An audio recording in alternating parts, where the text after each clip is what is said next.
Spot Bitcoin ETFs are approved, but start with a hiccup.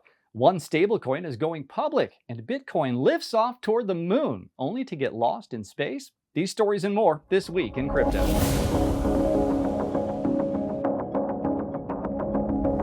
Hi, I'm Nate Martin from 99bitcoins.com, and here's what's happened this week in crypto.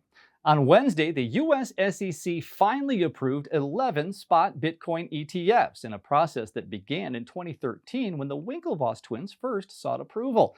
Trading volumes exceeded $4 billion across the New York Stock Exchange, NASDAQ, and CBOE on the first trading day. Grayscale's Bitcoin ETF accounted for half of that volume, with $1 billion of it coming in the first hour after markets opened. BlackRock's iShares Bitcoin ETF claimed the bulk of the other half with its first day trading of $1 billion. A day before the approvals were announced, a fake tweet resulting from a hack of the SEC's X account stated that all Bitcoin ETFs had been approved, causing upheaval in crypto markets. The account was hacked through an associated phone number and was possible because the account wasn't utilizing two-factor authentication. The post was quickly exposed as a fraud, but not before leading to $90 million in Bitcoin liquidations. After the first ETFs began trading in the US, Bitcoin briefly topped $49,000 for the first time since December of 2021. Next day, however, Bitcoin's price dropped below $42,000. Plunging nearly 10% as the euphoria over ETF approvals gave way to a sell the news rout. SEC Chair Gary Gensler indicated that the ETF approvals were granted reluctantly, emphasizing that the decision does not reflect the Commission's endorsement of Bitcoin itself. Gensler said that last year's Grayscale court decision forced the Commission's hand, but it doesn't signal support for Bitcoin or any other crypto asset, a category that he still views as speculative and volatile. Circle, the creator of stablecoin USDC, has filed for an initial public offering to take the company public. The IPO is expected to take place after the SEC completes its review process.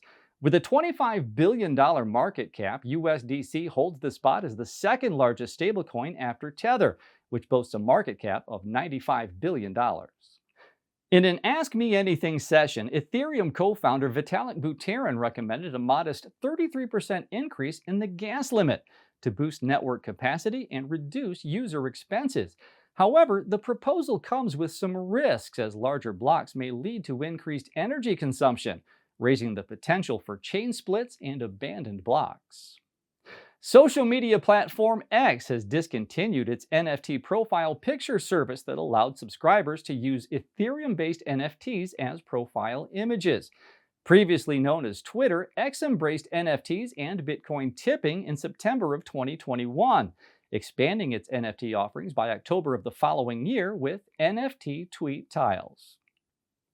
The Peregrine 1 space mission recently took off, carrying a Bitcoin Genesis block commemorative plaque and a special Bitcoin token engraved with the private key for 1 BTC.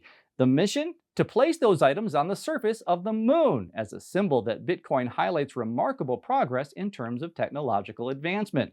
Unfortunately, it seems there's a problem with the rocket's propulsion system, making it uncertain as to whether Bitcoin will ever reach the moon safely. That's what's happened this week in crypto. See you next week. If you've enjoyed this video, leave us a thumbs up, subscribe to the channel, and click the notification bell so you don't miss a review, news update, or the clearest information about Bitcoin and cryptocurrencies anywhere.